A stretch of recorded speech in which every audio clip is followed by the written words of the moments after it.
I don't have quite the opening remarks that I made last week. I do want to just restate and mention a couple of things.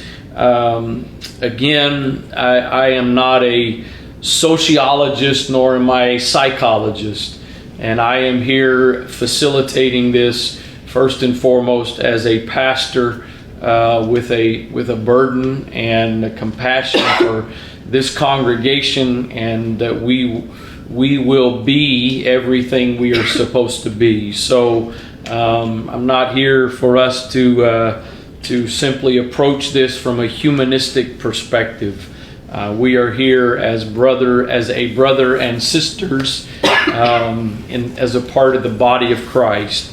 And then I want to just kind of and really sort of similar to last week. There's kind of two contexts or kind of goals this evening, and really being basically the same as last week. The first one kind of being that again, we understand as brothers and sisters, and especially, and I'll add this, as I said last week, I don't want to spend the whole evening qualifying or apologizing or second guessing everything. So here we are. But especially from the perspective of those of us who may have not ever really had to experience racism or prejudice against us, I think we accomplished this last week. But I think from a female perspective, this is very important. To understand that there are people, that we have brothers and sisters, a part of the body of Christ, and people that we know and love dearly, that have had their own share of experiences, that this is not simply some kind of thing that's hyped up by media or social media. And then again, just kind of how we as a body make sure that we are as healthy and strong as we need to be. And as I said last week, we can look around in a church service and we see diversity, we see different colors, we see different cultures, and that's a great indicator. But I think, as we've discovered last week, and I'm sure we'll again this evening, that is not the sole measurement of how healthy we are. And so that's another thing I hope to accomplish again this evening. So we're gonna in a moment we're gonna similar as we did last week, and that is kind of give each one of these ladies a chance to just sort of share some of their experiences and their stories. Once again, we have a kind of a multi-generational group represented, that we will not talk about ages this evening. So we'll let you do all that guessing. But we do have a multi-generational representation. And so before we get to that, I want to just start off, and we'll kind of use this as breaking the ice a little bit. And this is going to be a little bit more towards Sister Day and Sister Kimmy at this point. Last week in the conversation, a couple of the brethren mentioned, and I think Vernell actually stated, if you've never had to have the talk with your kids, and I guess especially your son, you just don't understand. And kind of the context of that being about the very basic about being, if you get pulled over by a police officer. And so we all know that there typically is a unique father-daughter bond, and then there's also kind of a unique mother-son bond. And I would just like to kind of, and I say these two ladies because they're the two with sons. I would just like to hear a little bit from a mother's perspective, kind of what that dynamic. Us dads, we're more about the toughness and kind of got to do what you got to do. fall and get a cut, you're okay, you're not dying, But from the perspective of a mother with a son or two sons, how does that kind of impact you? What is the what's the I guess anxiety or fear that you as a mother, especially when it comes to your boys, kind of what's that dynamic like, if you could, and whichever would like to to chime in first. Well, actually, what I did with my son as he was growing up was I did not want him to speak slang. Speak with as if you wanted to communicate with someone, because people will look at you. You'll get a good job, you will impress people, and that was the main thing that I actually taught, was teaching him. And a lot of people would say, "Wow, Justin, you didn't sound like you were black." Wow. So that was the main thing. And a lot of his friends were white, and I explained to him it was not a problem for him to want to be around them and to have an open mind about who you were with. And a lot of his friends in church, they were white. And we needed more black children in that church, And I tried to get him to bring them in. But he had all Filipino. I mean, it didn't matter what kind, where they came from. So, and I tried to rely on my husband to be the one to help, because that's the way I grew up. Father was the one in charge. So, Kimmy, how about you? You got teenage sons at this point, so they're relatively young. Yeah, relatively young. So my oldest son is 17, and my younger son, he will be 16 in a couple of months. And so, really, how I gauge a lot of conversations with them is little things that we may even overlook. But when you leave the house, you want to always make sure that you have your cell phone. You want to always make sure that your cell phone is charged. A lot of things that we see nowadays that's captured is because of someone having a cell phone. Mm-hmm. Someone being at the right place at the right time and able to record the factual information of what is really going on. So that's a biggie. Making sure that you have your cell phone. I have had to have the conversation, and I have the conversation with both of my sons daily, sometimes several times a day, what to do and what not to do if you come in contact with the police. And not only the police, being mindful. It doesn't matter how right you feel that you are. At the end of the day, that doesn't matter. Just in reality, the world that we live in, do what you're told to do. It's better at the end of the day that you are still breathing, that you are alive, and you make it home. You do not, I tell them, you don't want to come across as argumentative, being disrespectful, because it's not what you're saying, it's how someone else is interpreting that.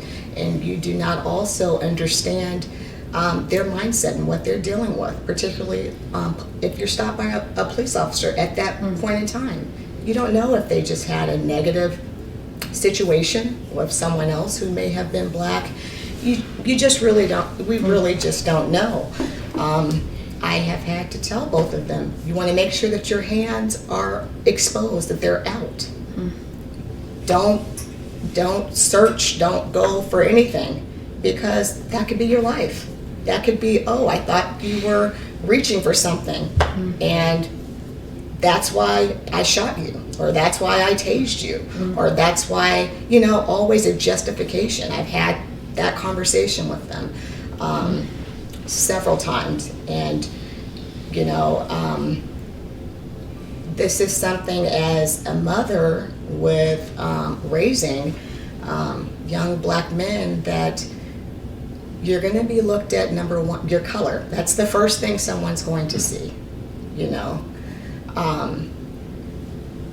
The world doesn't really care that you are a Christian and you love Jesus. That's not always what someone sees. They look at you, both of my sons, almost 6 feet. You are a threat. You are intimidating to some. Now, to me, you're my babies, but that's not everyone else. That's not the real world, and it's important for them to understand that. So I tell them that often. Our basketball courts just opened back up where we live, and after the whole, you know, situation, you know, with George Floyd and everything going on, I drove them to the basketball courts, and I said, "You're not going to walk home. I'm sorry. Call me when you're finished. I will come pick you up." I know that we don't walk in fear, but it's just the reality and safety. So if I have to make extra measures that may be an inconvenience, at the end of the day, for me to know that my babies are home and safe, that's what we're going to do. Because you can, you know, walk home, just something that you may deem as just, you know, normal way of living, normal life. For, you know, to you, just something as simple as walking home,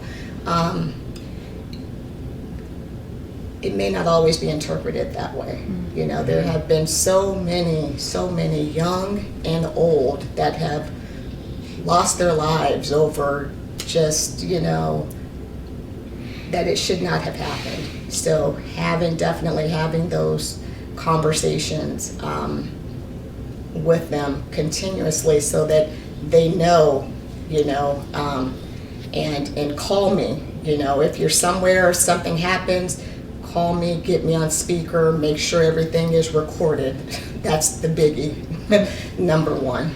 So those are just some of the conversations that I've had, you know, with my sons.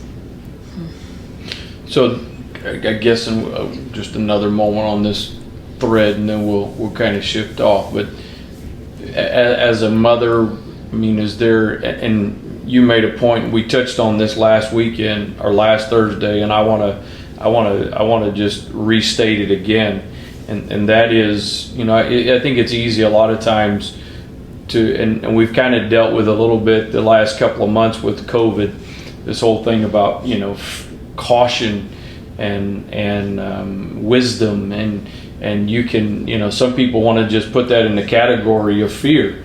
You know, well, you just need to come against that fear, and there's a difference between using wisdom and discretion and facing reality versus being, you know, battling fear. They're not one and the same. And I guess from the perspective again of a mother, and I'm not throwing us fathers under the bus, I just know that, you know, we sort of talk mama bear and things like that. You know what, and you know what is the, how much of it for you, and we'll just stick with you for a minute because you do have the younger sons, when they're away from you, how much does that sort of play on your mind? And again, I know we can use the whole spiritual, you know, we cast it on the Lord, and we do, I know all that, but we still are in flesh and we still have to navigate life. So and obviously with what you just said, you know, I'm going to take you and drop you off, and then I'm coming to pick you up. I guess if I could say it this way, and again, trying not to qualify everything, but obviously we go through sort of these times where things are, at least for the larger group of people, more in the forefront of our minds. I guess under less strenuous times than we are in right now, I guess on more of a, I guess if I could say it this way, normal circumstances, as a mother, how often does that play into your care, concern, anxiety?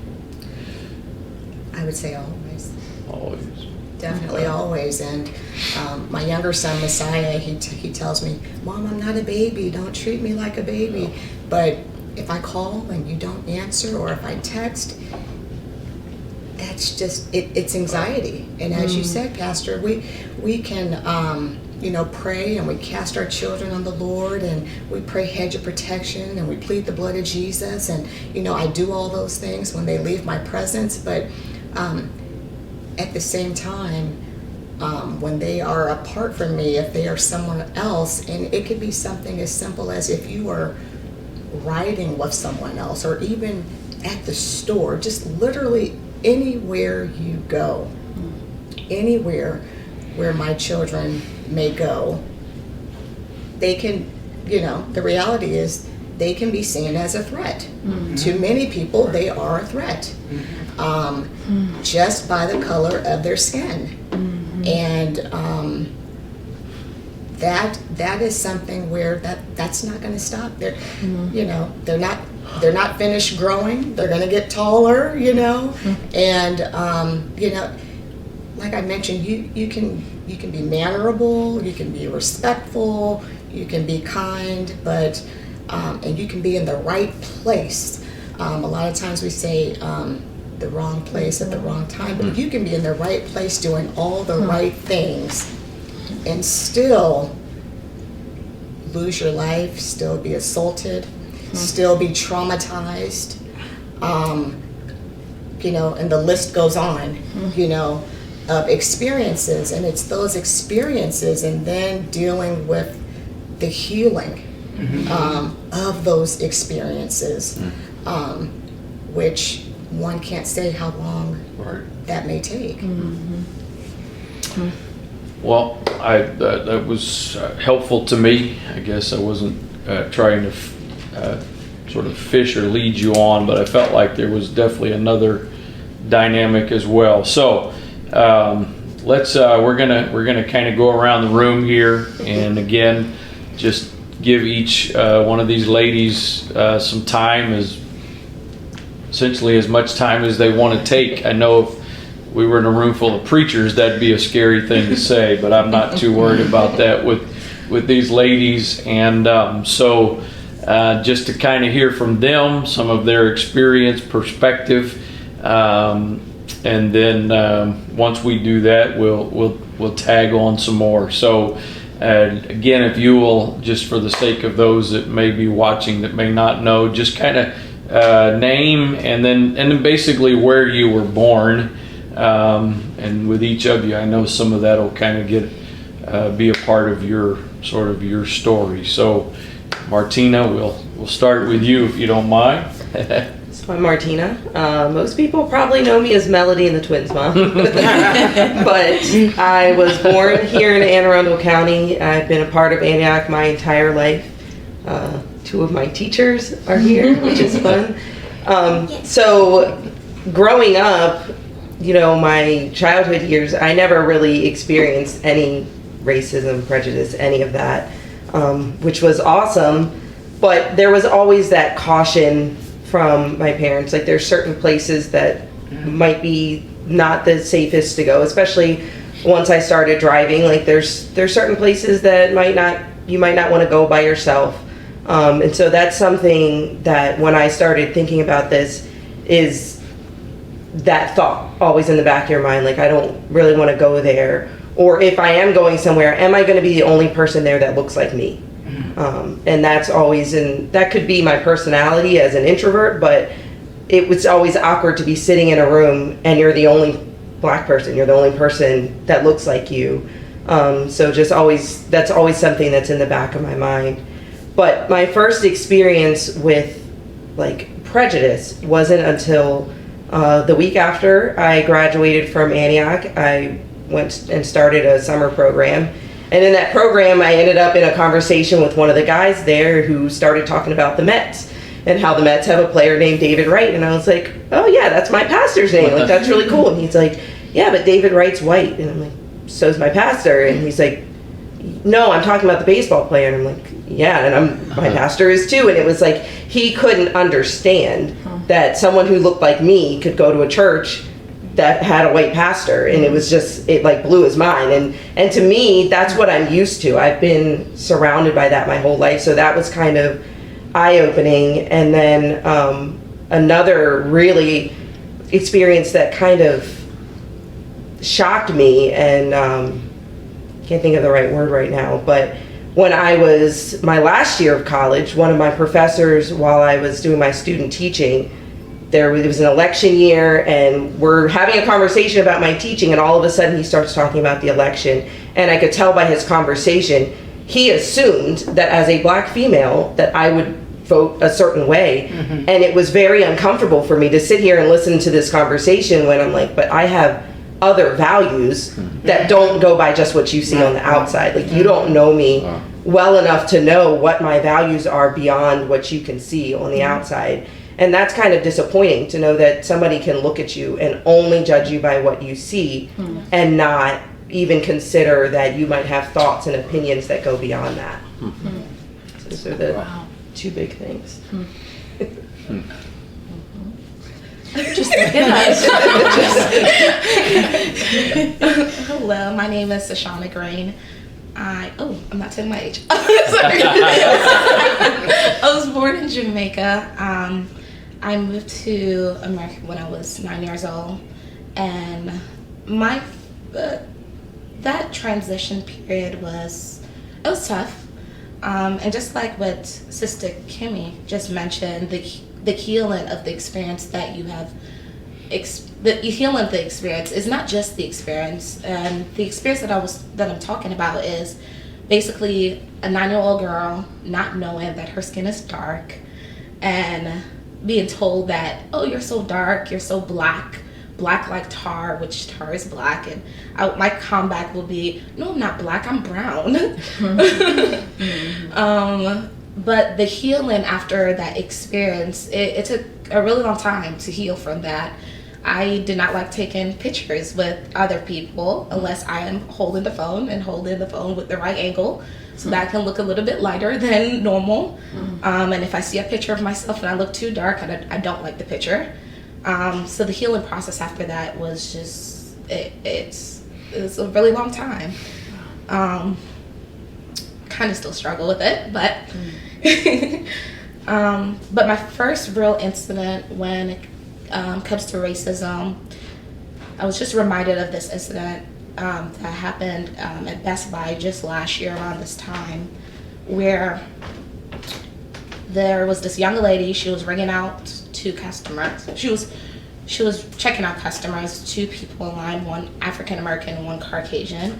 The African American gentleman was in the line first. However, he wasn't standing in the proper place, but he was in line first. So she called him over, the African American gentleman over, so that he could go next in line.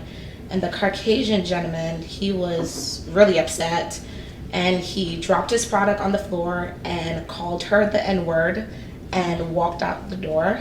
But it didn't stop there.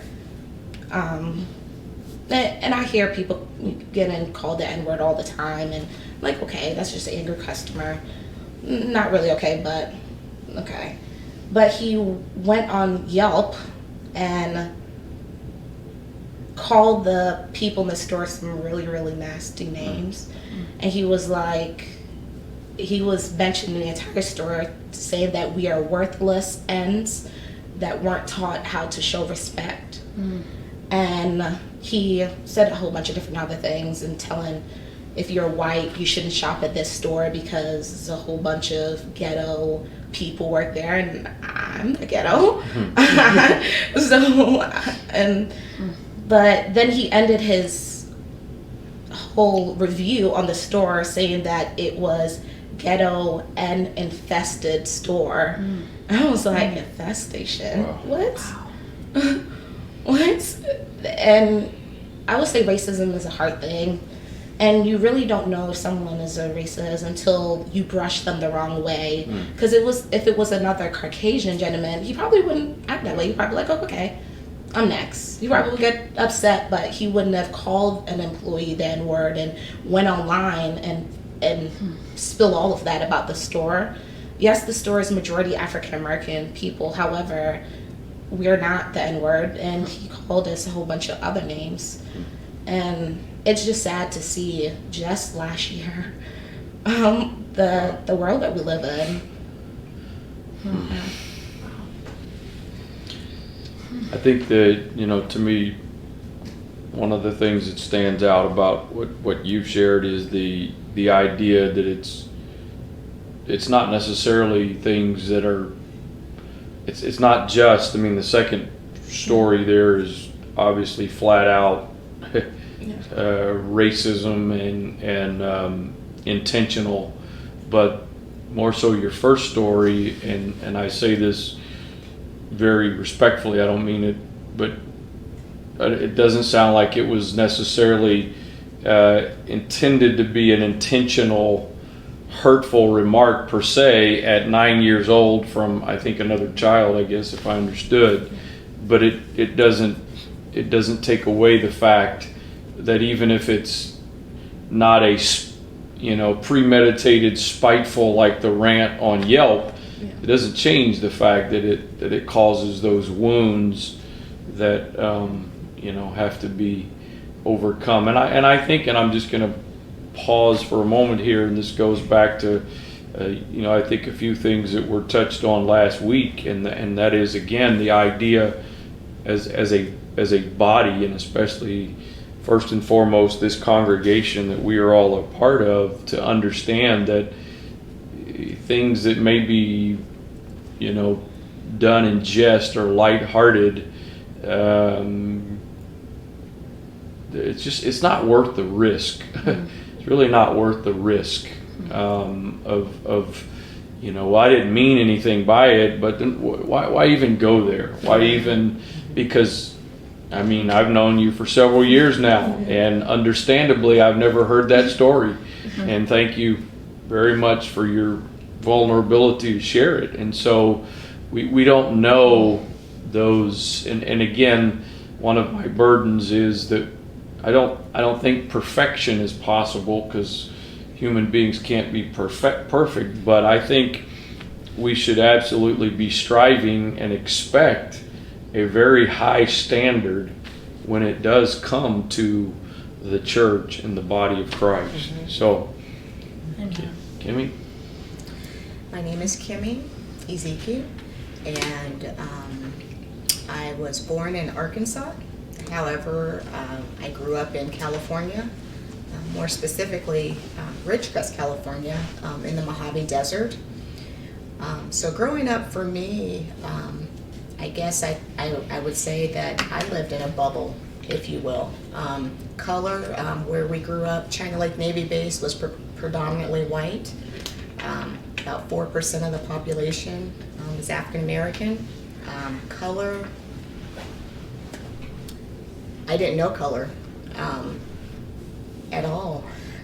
Did not experience racism myself, but the experience that I will share happened to my son, and this was in 4th grade. We had moved from Southern California to Sacramento, and so when my son was in 4th grade, and I'm sorry, let me just go back a little bit. So the entire time that we were in Southern California, they were in Christian school, they were in private school. So when we moved to Sacramento, they were now in public school. And so in 4th grade, this particular day, my son had a substitute teacher. And come to find out, this substitute teacher was a very older white lady, and she hadn't subbed. Later, it was revealed she hadn't been a substitute teacher for a number of years. But I want to say there were 30 plus 4th graders in the class after lunch, and the teacher just had a meltdown. The substitute teacher had a meltdown. She literally targeted the minorities in that class. She hit my son with a pen. This is 4th grade. Hit my son with a pencil, called him a demon. He asked several times to use the restroom, and she wouldn't let him use the restroom. He urinated on himself in the class. Others made fun of him. And so I would say that was my first experience directly. Not that I had not heard of accounts from others, but directly. affecting my family. And so when I was called from the school, there was a number of other children. Now, what I shared were just what happened to my son. There were several other children that were also, horrible things were said and done to them as well. But they were only minorities. They were only the black kids and the Hispanic kids. And after speaking with the principal, and when this sub was invited to come back, I later sued the school district. But it was just, it was unfortunate. And again, that's 4th grade.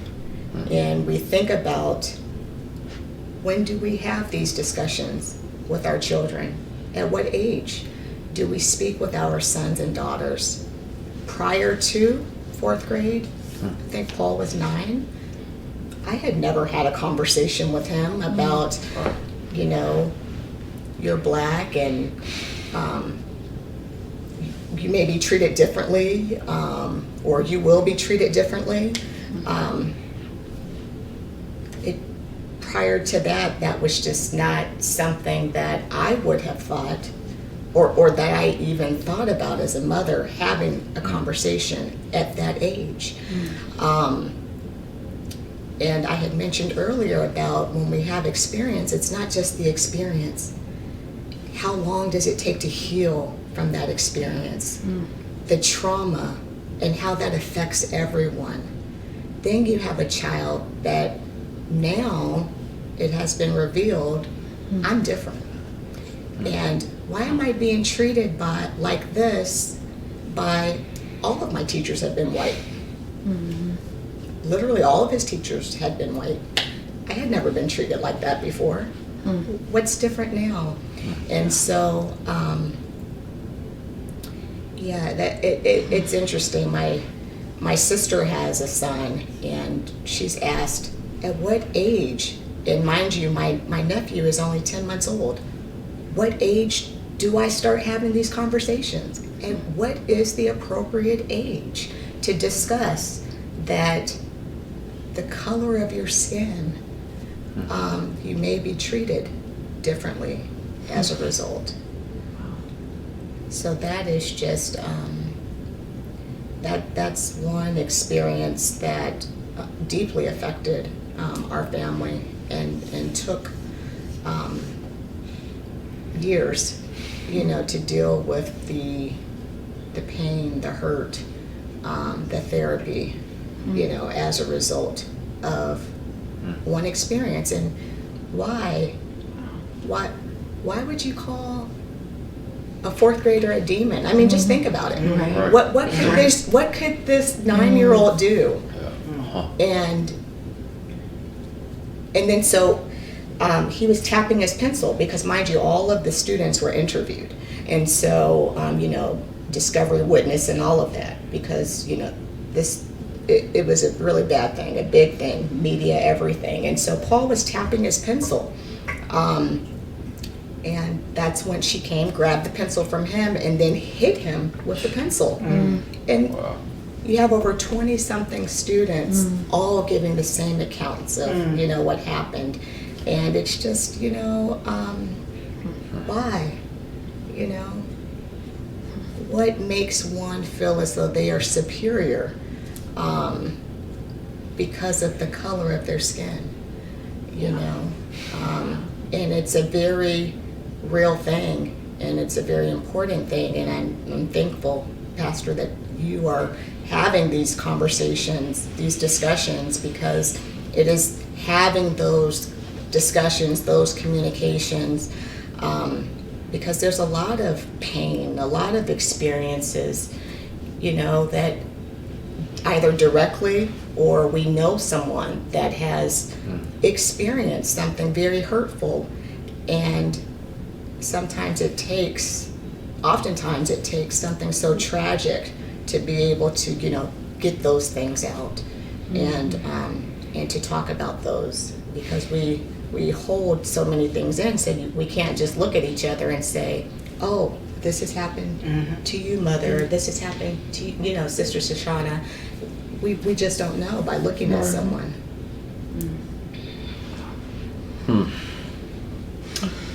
Sister Day. My name is Vivian Day, and I was born in New York, raised in North Amityville, which was really considered a red line district, if you all know what that means, that black people couldn't buy houses in certain areas. And so I lived in Levitt Home. You probably heard of Levitt, Levittown, what have you. But anyway, my first encounter with, I'm going to say racism, I'm not going to say prejudice, because my father was not prejudiced. Even though he had hard times at his job, Republic Aviation took up almost half the island, Long Island. That's where I was raised. But he never taught me, color. Saying this was this and that was that color. So anyway, when I went to kindergarten, my first friend was a white girl. And we just got to be good friends. And so she invited me to her house, and her mother would give me clothes to wear, and we got to be really, really close. But anyway, we had her over one time, I can remember, just one time at a birthday party. But as we had schools that were in 4th grade, they built a new school. So she went to the new school, and I stayed at the old school. And when we got to be 7th grade, we came together, and all the elementary schools came together, and I said, wow, I'm going to see Barbara again. And she had a hand out like this, and I was wondering, why was she doing that? She had 2 of her white friends with her, and they were laughing and giggling. I was by myself, and I looked in her hand, it was my picture when I was 7 years old. And she didn't say anything, but just left. And I just realized she was saying the friendship is now over, because I got my buddies now. So anyway, when I grew up, got older, graduated from high school, I asked her to sign my yearbook, and she did write, we had the best times, and she wrote over her face, which I didn't like, but she said, yes, I shall never forget those times. So I was taught to make a difference. And so as I got older, it's a lot of stories, but I joined the military, and I became part of the daycare system over there, and that's how I met the lady that brought me in to Christ, and she wasn't even qualified for the job. She was 42, never worked a day in her life. I know God brought her to me. And anyway, I'm trying to get it all together. But being in Germany, that was after I got out of the military, I was in the daycare, and I lived there for 10 years. And I traveled the world, really, as much as I could by myself. That's how much of a go-getter I was, and I trusted all those people, and had you could just hold your hand out, and they would count it for you, and give you change back. And I said, wow, I really trust these folks. That was Amsterdam, and no place. You don't go down south and do that, Italy or Spain. Sorry to say anybody. But you didn't do that. But anyway, so I came into the church and everything, and I lived in there 10 years. And when I came back to the States, I knew nothing about the drugs and all the stuff. So we didn't know where to live, me and my husband. So we said, well, we'll go to Green Haven. And I'd heard Green Haven, that's where the KKK used to, be. There are a lot of Confederate flags there. And so we moved there, and there was dirt roads. I mean, it was that old, that place, and mostly been around a long time. But anyway, I got a job at KinderCare. I was director at KinderCare. And one day, I got a call saying that my building was broken into. So I went down there and called the police, and 3 policemen came, white policemen, and one of them said, "Who's that? Is she the maid?" I said, "No, I'm the director." And I feel using wisdom, you gotta let people know. I mean, let them know it's not what they think, So, because I know Jesus, he was always wise. He was never beating up people. Right. He used words of wisdom, shut their mouths quick, So, a lot of the ladies, when I got that job, it was mostly all white, and they quit on me. I had to be the cook. I had to take care of the kids, all trying to do all these jobs because they left. They didn't. They talked to each other behind my back and left, and I was heartbroken because I didn't know why they did that. But anyway, so all that happened, and that was, to me, I found out, that was possible prejudice. Okay, so in my neighborhood. The Lord blessed me with a house that had a pool. And I said, Lord God, I wanted this house because we can baptize people. I said, and this could be the community that I could bring in, because I wanted to do that, for the Lord. And so we were on the corner. And that meant to me, it was a lighthouse for the community. And so I got to know all of them. None of them were black. They were all white. And one man, I found out his wife was dying of needing a heart. So I baked a cake or a pie or something and gave it to him. And I didn't know he was prejudiced. And he told me, he said, I was prejudiced. He said, but you brought that to me. He said, that has changed my heart. Wow. Do you know that man came down and helped me with my heat and things like that? And his wife did die. But his grandson I brought to Chosen. Wow. And his grandson is so sweet. He comes and hugs me, So I feel we can do things, we can change things. And I said, after that, I said, you know what? And after that, he still called me the N-word. You know what the N-word was? Neighbor. That's the N-word. I made a difference in his life. Wow. So I have lots of stories I could tell, but I wanted to make sure I got those out because, I thought. Do we have time? You were sharing about Howard University days. Yes. Will you share a little bit of that? Just okay. 'cause- Well, when I was at Howard,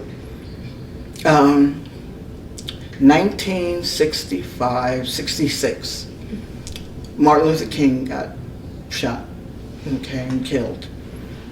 And boy, the whole city just broke out with riots. And I never knew anything about, I was green. I never knew anything about riots. I thought the world was ended. I saw people fighting and wanting to stab each other. And I had to go from Howard over to where I lived. It was on Euclid Avenue, I think. But it was, I was trying to get and watching all this stuff, people just looting and taking things. And I lived with a family. They let me come stay with them. They were my good friends. And they let me stay with them, and they were looting. And they told me how good it was, you know? And every time they popped a beer, that tear gas went everywhere, you know, and would affect your eyes and your ears and all that. And they were good to me. But the thing is, I can say about the policemen, there were some good-looking guys.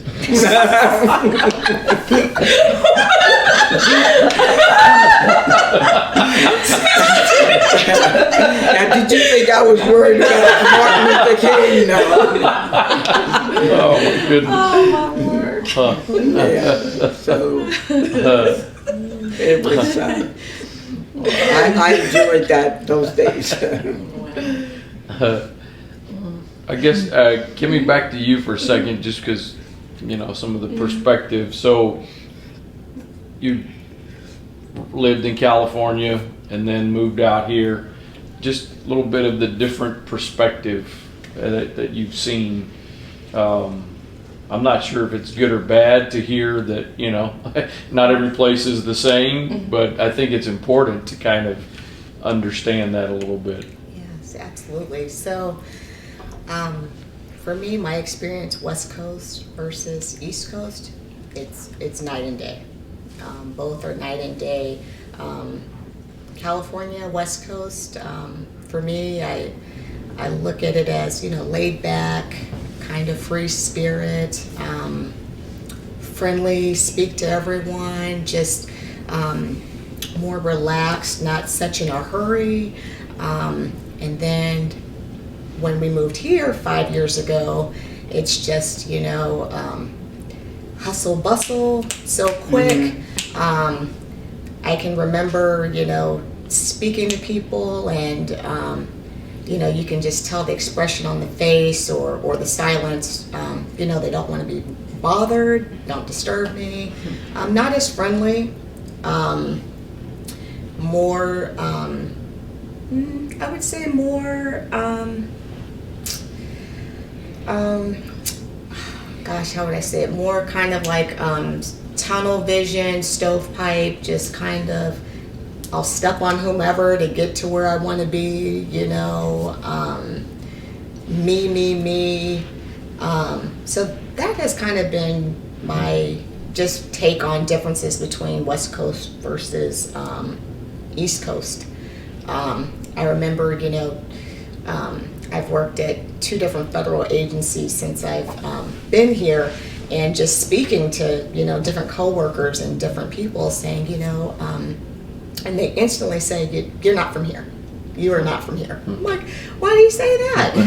You know, and it's like, you know, you're just friendly and smiling and talking to everyone. And I'm like, what's wrong with that? You know, what is wrong? Isn't that the norm? But no, so I don't know, and I don't want to say, oh, it's a DC thing. Right. I work in DC, but it's just more, for me, just quick and go, and just not a lot of time for, you know, conversation and getting to know one another. Not to say that that doesn't exist, but just there's a complete difference than from being back in California.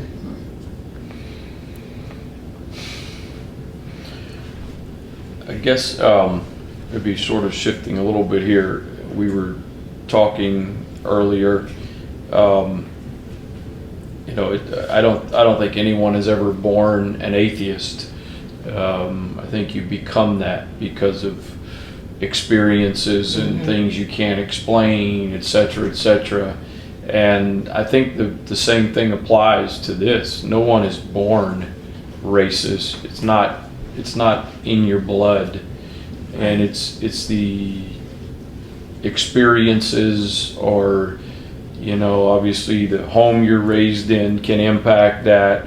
But again, it's I guess again, not a sociologist or psychologist, but it's a learned behavior, I think, because of the environment, whether that's learned because of the pain you've experienced, and so now you are sort of, you know, retaliating, or what are the other dynamics can be. And obviously the challenge is you either sort of fan that flame and reinforce that bitterness and resentment, or you help to redirect that and not let that bitterness, or let that circumstance turn into bitterness and hate and anger. And I guess, as Martina, yours are still pretty young, but as a mother, how do you help try? I mean, how do you, so as I sit and listen, and as you talked about, Kimmy, the conversations with your boys, as I sit here and listen to you say that, I do not hear, sense, whatever, any trace of anger or bitterness in that. You're dealing with, unfortunately, some of the realities. So how do you try to have, and going back to the men last week, how do you have that conversation that unfortunately needs to be had, and still be able to do that in a way that you're not transmitting a resentment? I mean, Sister Day and I, in my very green years, worked together for several years. It was art preschool, and you know, I mean, all four of you have shared your own experiences, and I'm sure there's probably more that each of you could share. And here we sit in my living room without any feelings of tension or animosity or resentment. So obviously you have all navigated that journey. But again, what are you know, how I'm trying to get to a question here, formulate the question, but how is it that you're able to sort of have that needed conversations without it being transmitting bitterness and resentment to those that you're trying to help? You're not trying to sow a seed, you know, that question of how soon do you have that conversation, and it's not about sowing a seed of bitterness, it's about just trying to deal with the reality. So how is that done? I'm sure that's not an easy answer. Well, we have to look at the man in the mirror and see what we have to do. It has to start with us. And we have to know what kind of things are going on inside of us. Because it has to start here first.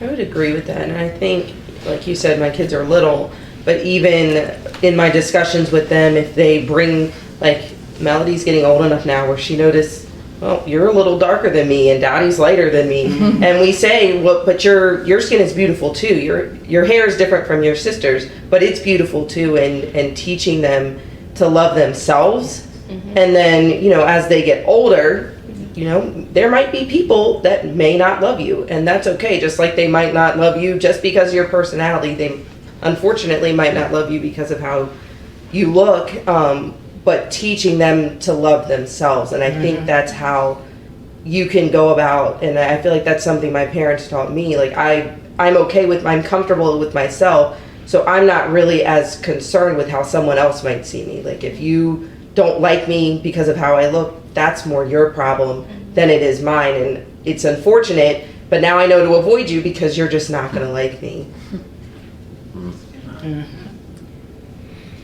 And I think too, what Martina said was,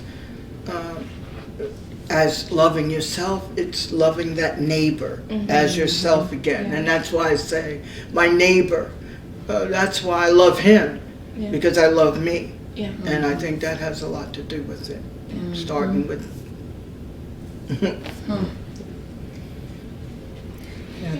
it's really important. Go ahead. So I'm sorry. Shoshana, are you speaking? Okay. Just to piggyback on the self-love, that is just so vital. And also knowing that if Jesus wanted us all to look the same, he would have made us all the same. That's right. You know? That's right. And we are all uniquely made for a reason.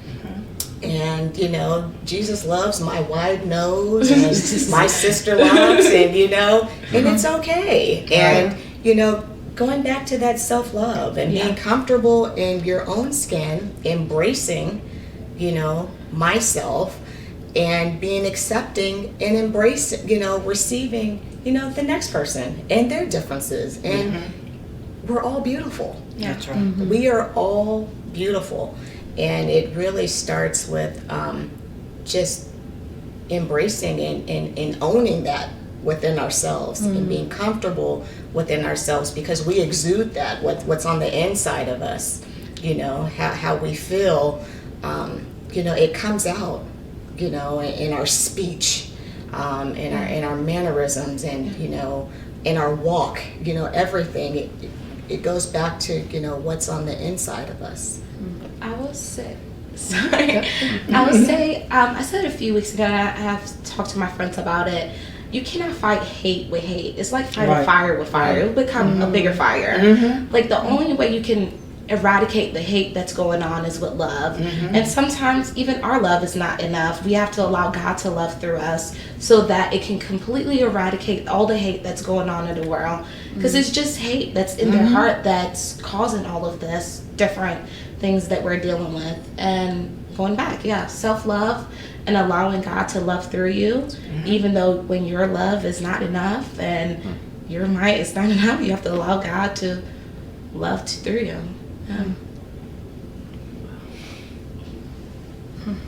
I was thinking about something my niece, Katie Breckenridge, said to me when little baby William was born, and everybody knew that he had this, you know, terrible heart condition. And she made the statement to me somewhere a few weeks into that process of accepting and learning what his heart was going to be like and what his future would be like, etc. She said, you know, I'm kind of tired of people saying to me that he has like a defective heart, or there's a problem with him, there's a problem with his heart. She said, Jesus made that heart. And he evidently decided to make it this way. And Good. I don't think of him any other way than the way Jesus made him. And it just something about what you said just then about how Jesus made us all different. You know, it just kind of struck me, you know, in that moment when she said that. And she said, I just have kind of chosen not to think of him as something's wrong with him. That Jesus made his heart this way for whatever reason. I don't know. He can do whatever he wants, you know. But it just, I don't know if that makes sense. But it just came back to me. But wow.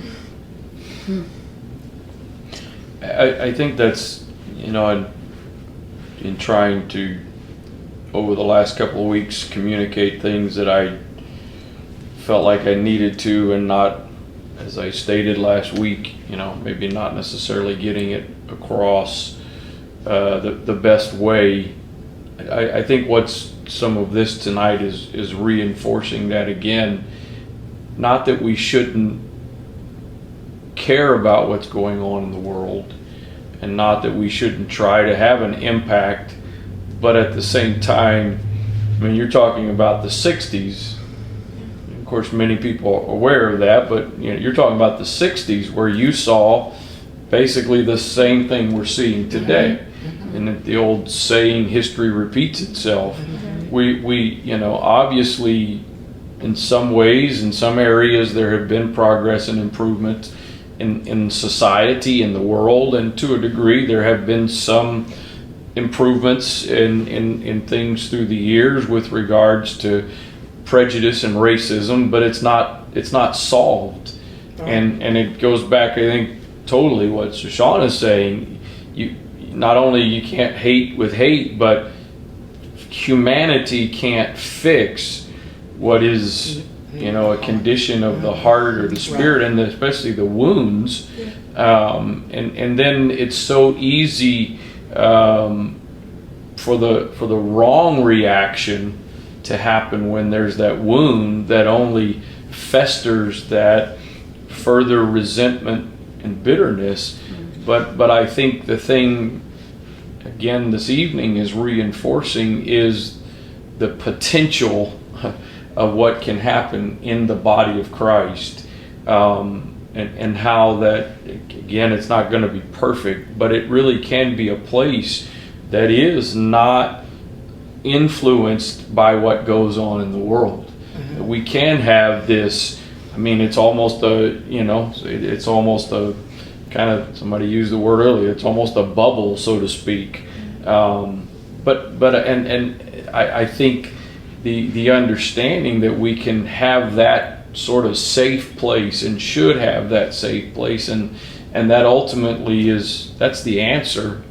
That's the ultimate solution. It's not what can be done through strictly fleshly efforts and means, because every one of these things that you've shared and others can share, it's a wound. It causes a wound, and mankind cannot heal wounds. And it's hard enough to let God heal the wounds. We still have to be willing for that to happen. We've got to be willing to let go. But that really is, that's the only true hope for true change. But it goes back, and I was thinking, and is this kind of last part, loving yourself and whatever.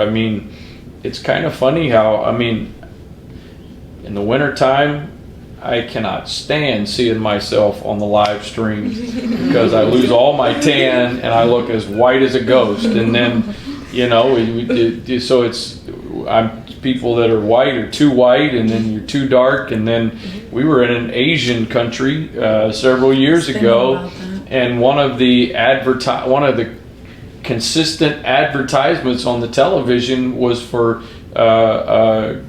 cream, that skin lightening cream. And it's like, we if we could truly, as has been said here, if we can make that peace, God made me. And again, I'm not in any way saying not saying that diminishes the hurt and the pain still, but it really seems like that is a part of that struggle, is just not being content with who I am and who God made me. And if you don't like that, that's really not my problem, which it's very easy to internalize that, but your issue is not my issue. And again, I think that's where some of the, our children, someone sent a text of a picture today, and it was one of the Antioch Christian School basketball teams, and I was probably in about 7th or 8th grade.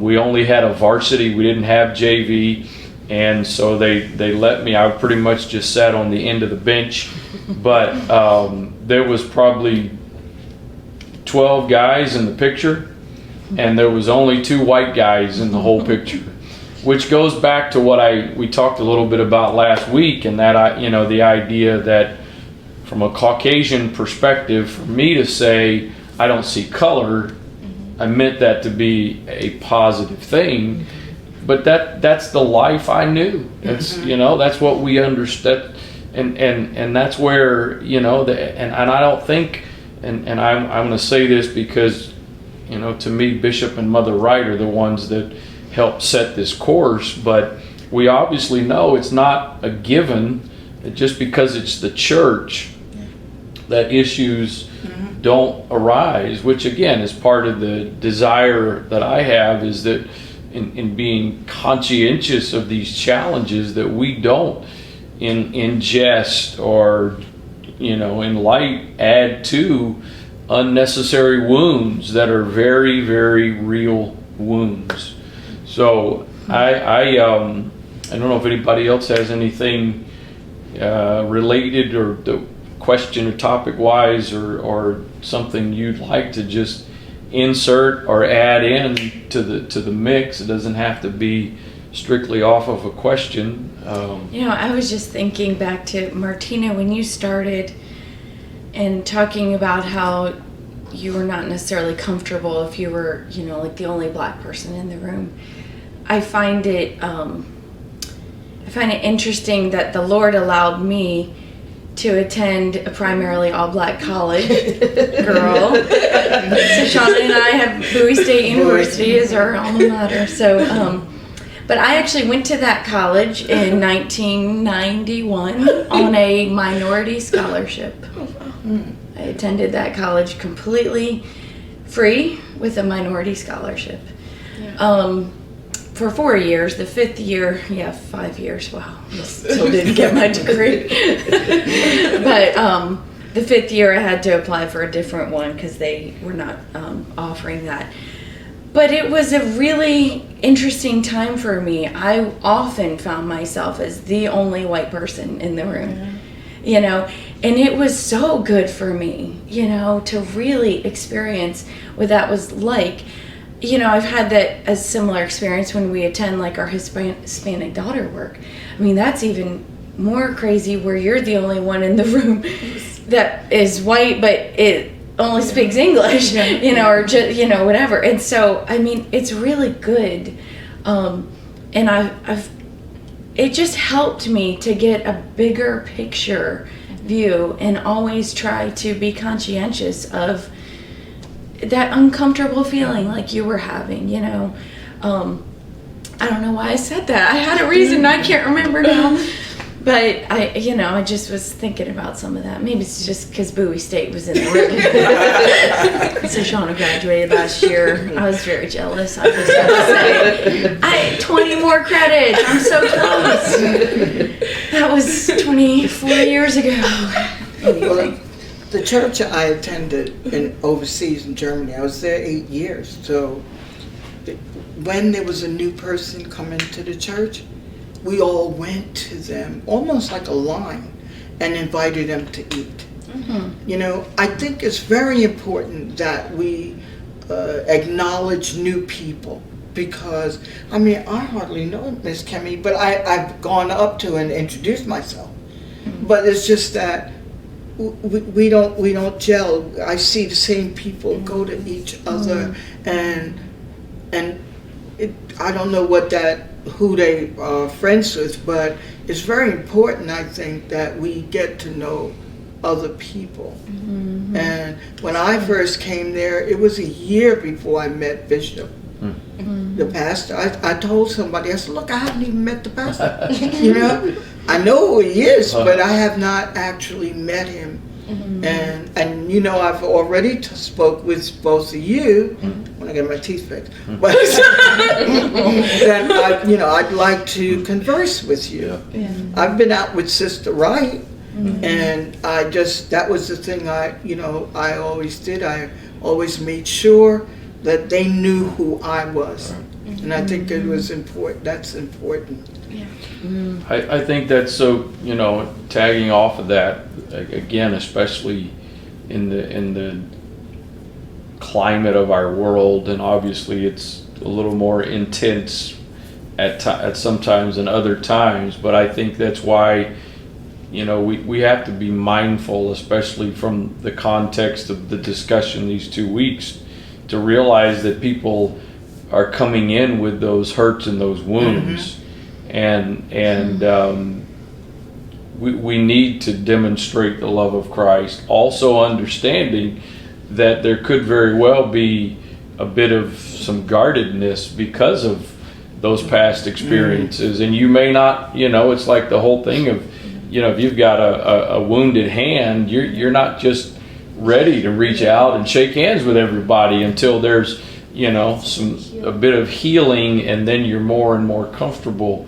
And again, that I think all of that kind of tying into sort of the second desire and burden of these 2 weeks is to be mindful that we are a congregation that not just from the surface looks like we are right.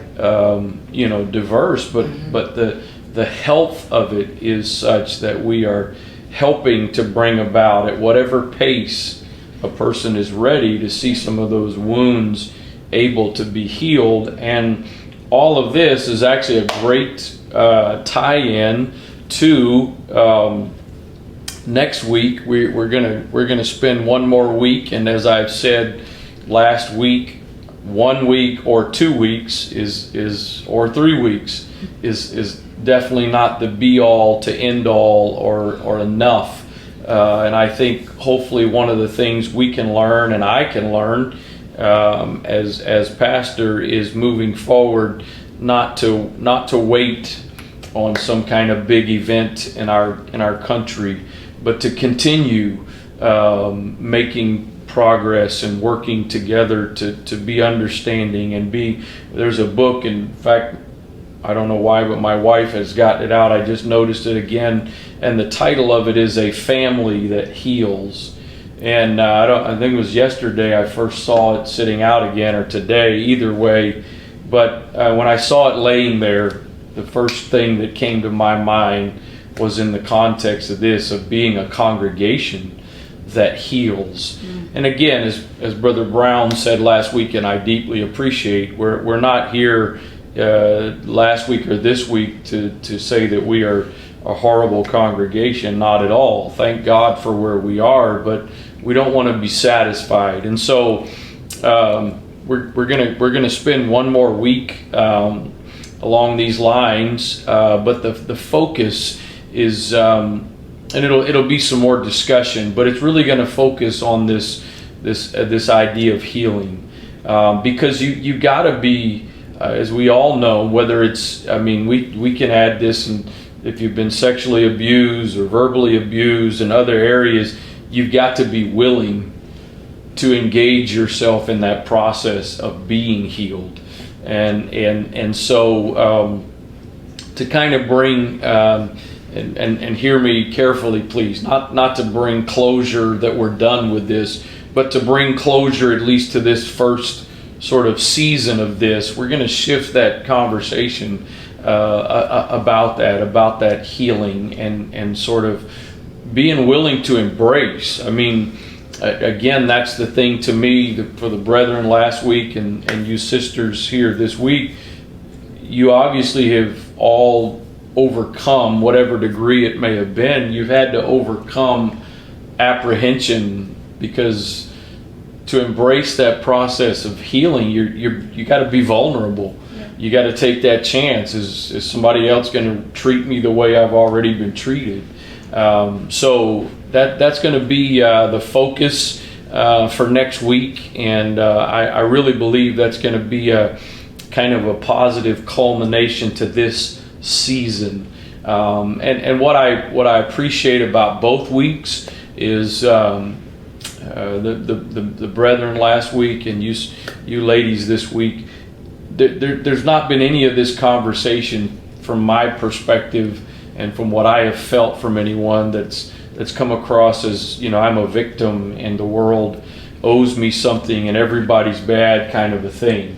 And I think that's so amazing, because I do think, and again, in a variety of areas, I think that's often what the world, they're not really about finding a real solution and finding healing. It's almost like the world just enjoys responding with hate to hate. Let's get it all stirred up. And so I believe that's going to be a real positive for us to kind of take a little time to focus on that. What does that kind of look like? What does that mean? And again, how do we sort of foster that atmosphere, and not just, I think one of the, just being very transparent as I've tried to be, I think for me, one of the takeaways of these last 2 weeks in these conversations is, I think there's testimonies that demonstrate that God has brought